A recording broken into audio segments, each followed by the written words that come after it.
Proġett ġdid fil-landfill tal-Allis se jwassal biex il-kapaċità tagħha tiżdied u tkun massimizzata billi ssir espansjoni vertikali.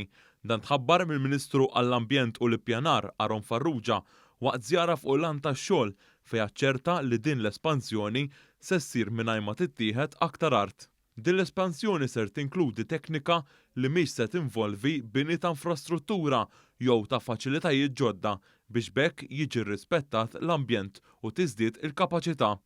Din se tikkonsisti fil-kostruzzjoni ta' ħajt li huwa magħmul mill-istess kart li hemm bħalissa f'din il-landfill. Dan il-ħajt se jkollu inklinazzjoni ta' 70 grad minflok ta' 30 grad kif is-soltu tkun landfill.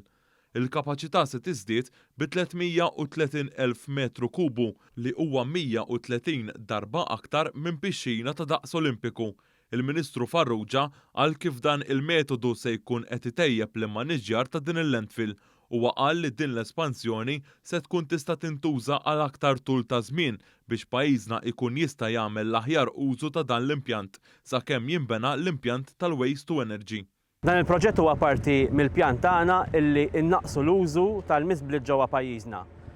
Għandna pjan ċar ħafna illi jkollna l-EcoHive topera fi żmien li ġej u għalhekk qed nespandu l-użu ta' din il-miżbla biex inkunu nistgħu nevitaw illi nieħdu iktar art verġni ġewwa pajjiżna. Preżenti wkoll kien hemm il-kap eżekuttiv ta' Wayserv Richard Bilocca fejn qal kif dan il-ħajt li qed jinbena mill-iskart se jkun twil 667 metru u mibni minn 315,000 tunnellata ta' skart li huwa daqskemm ikun iġġenerat skart f'sena.